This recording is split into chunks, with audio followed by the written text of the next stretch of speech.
If you guys are just joining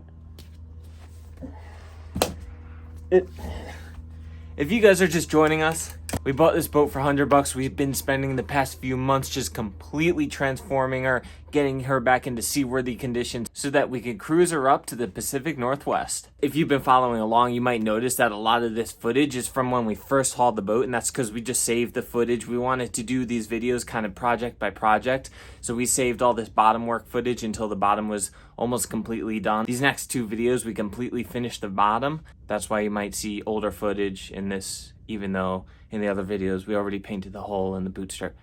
Anyway, you get the picture. If you guys want to support this project, definitely check out some of our merch. The link is always in the description in the Tula shop. I promise you they don't come shipped like this. They'll be clean and paint and stain free. So check it out, and thank you guys for watching. In this video, we talk about a problem with the boat and we tackle some important jobs, some of which, if we don't do right, could potentially sink the boat. Day one in the boatyard. We didn't do any boat work. I just built this big old ramp. But day two, which is today, we're gonna be sanding a lot. Well, I think Sierra's gonna be sanding a lot. I'm probably gonna focus on taking apart the through holes and seacocks and sea strainers and just checking that all out, see what we're going to have to replace. You ready to sand?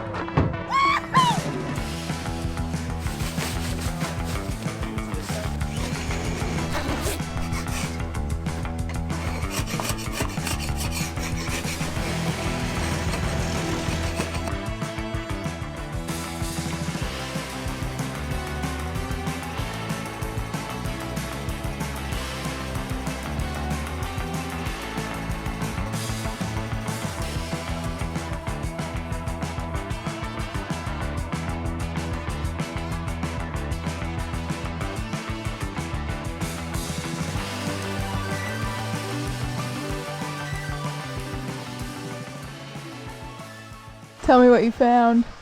Well, we found a big blister. This seems like another one. It's not super soft, but definitely finding some blisters here and there. We're like keeping the sander flat, but we're getting into the glass, like in certain spots, way quicker. So we're trying to figure out like what was up. Like, did someone do little repairs, or are these blisters, or I don't know. We just got to sand a little further and see what we got under it.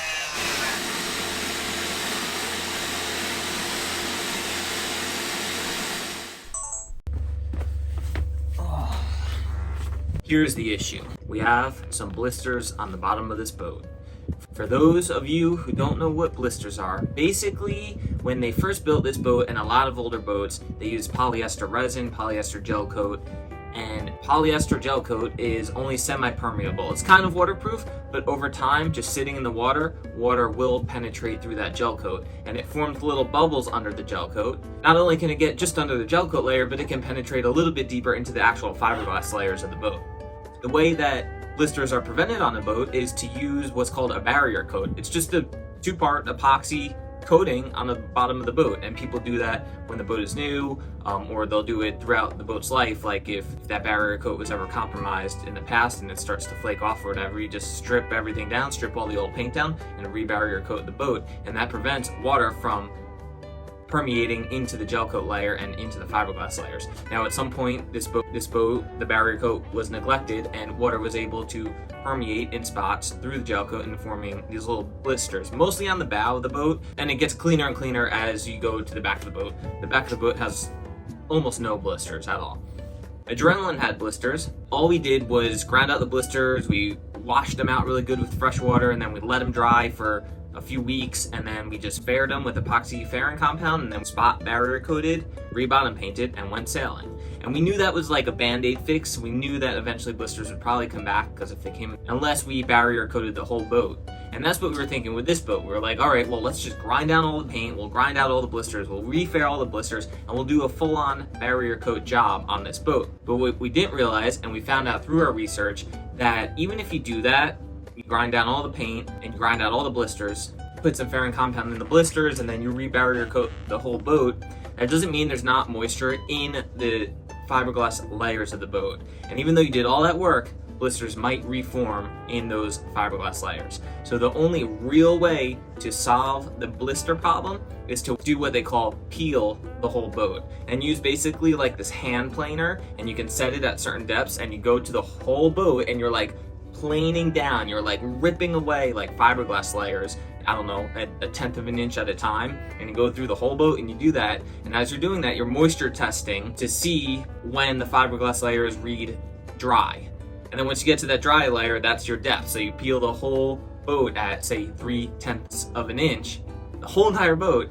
Hopefully you peeled all of the wet layers of the fiberglass, and then you can go back and you have to re-fiberglass the whole boat, not just barrier coat. You got to build back up those layers that you peeled away, and then you have to re-fair the whole boat with fairing compound, make sure it's nice and fair, and then you can barrier coat and then put on your bottom paint, and that's like the full-on job. If you have a boatyard do that, for a boat like this, it's like 20 grand.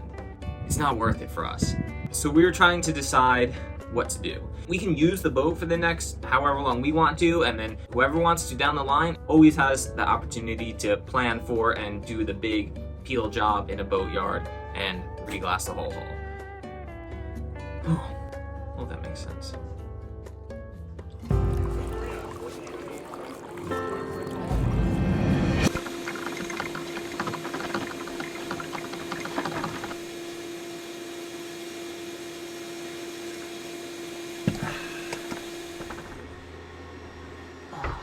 I got all the through holes and seacocks off that I'm taking off, and I cleaned them up for the most part, decided what we're going to reuse and what we're not going to reuse. We're actually going to patch some holes up, some old through holes that are not being used. But check out some of this, like here's an example of something we took off. This was above the water line, but gate valve that didn't close. For the most part, I was able to get the seacocks off the through holes in one piece and not have to destroy anything, but 2 or 3 of them had to grind out the through holes.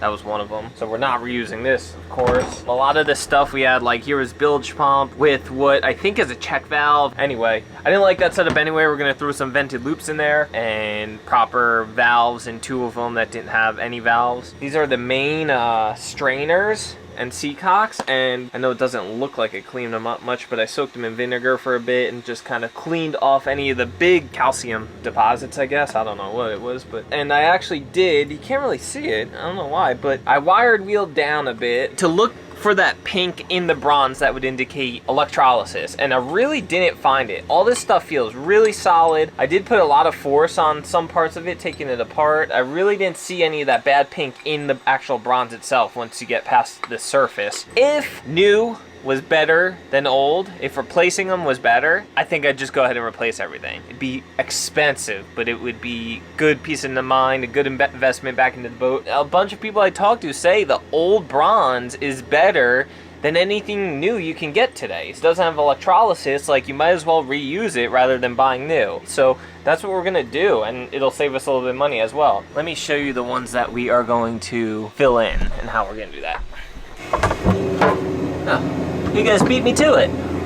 All right, well, we're in the aft head right now, and here's 2 of the ones I took out. One was for the straight from the head overboard, just direct, and the other one I believe was for an intake for salt water to the head. This is a brand new vacuum flush head. There's no direct overboard, it just goes to the holding tank, which is fine. There's no saltwater flush, it's only freshwater flush, which is fine as well. Like, we have huge water tanks in here, so I'd rather flush heads with fresh water as much as possible. I want them both to be plumbed directly to the holding tank, and then from the holding tank we can either pump it out or we'll have a macerator to pump overboard. That's how we're setting up the system. That's how this new head is already set up anyway. For those 2 reasons, we do not need those through holes, and we're gonna close them up. They're not gonna be a point of failure. Put some thickened epoxy in the holes, some nice glass mat on the inside here. Once it cures, we'll go to the outside and we'll grind it down a little bit in a nice taper, and then we'll put a few more patches of glass. So those are 2. I'll show you the other one. The old generator that's all seized up. 1, and there's another one under this paper towel. Do you wanna see it? Seriously? 2. This through hole was for a sea strainer for raw water intake for the generator. Taking this generator out, probably not putting a generator back in, so we're closing up that one. This one is for raw water for an AC system. This is the AC pump. The system was a mess. They're all dissimilar metals in here, some plastic fittings, a bunch of stuff that I didn't like, and it wasn't even a proper seacock below the water line. It was a ball valve just on a through hole. This one we're gonna keep, and I guess we'll probably connect it to this AC pump, and we'll have a proper seacock and proper strainer and everything. There is no AC unit. Someone took it out. It must have stopped working, but that's all right. At least we have one through hole that can be used for something, whether us or someone may want to put a generator in the future, or we may want to add that AC system back. That'll be the only one that'll be like plugged off, not currently being used. So I'm just waiting for Sierra to be done with the vacuum so I can sand down the ones that we are filling. Oh, how you doing? I'm tired. Can I use the equipment? Yeah, to give me a break. Yeah.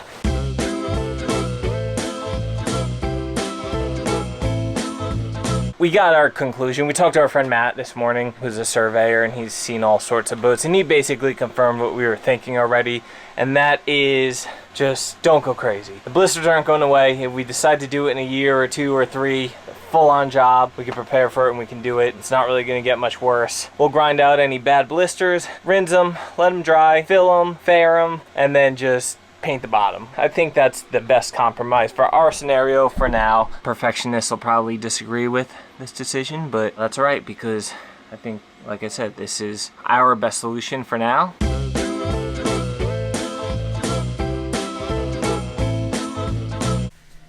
To patch the 3 holes in the boat that we're not using for through holes anymore, first I templated, then cut out some different size circular patches with 1708 fiberglass.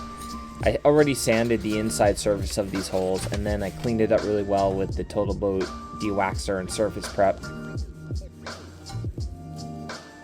I taped the outside of the holes. I mixed up some 2-part epoxy resin, and I actually mixed in a bunch of chopped strand matting in there. And then I filled the whole cavity with this epoxy mixture.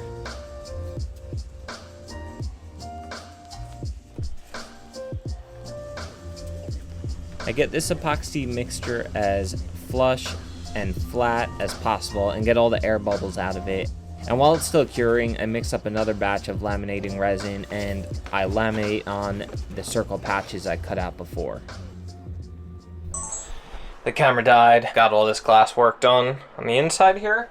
So here's in the aft head. I hope this light doesn't bother you too much.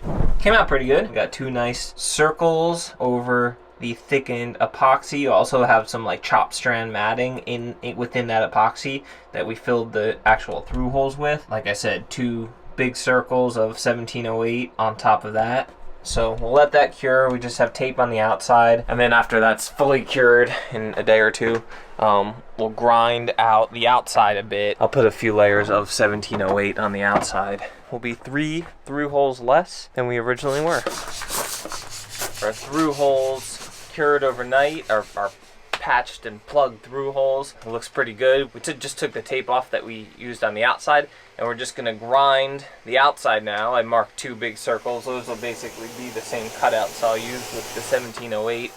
But it'll also give me some idea of how deep to grind for each particular circle, if that makes sense. I don't know. We'll just grind out a little bit on the outside. I'm gonna try to use a random orbital with the sander with like 36 squirt and see if I can make any progress with that. Otherwise we'll just have to use the grinder and then clean it up a bit, and then we will throw some patches on the outside, and then maybe I can get some fairing compound on there while it's still in a curing stage. Otherwise we'll wait for it to fully cure and then throw some fairing compound on there and then just sand it smooth. I'm gonna wash it with some soap and water before we do any grinding, just to get that residue off. I don't know, good practice.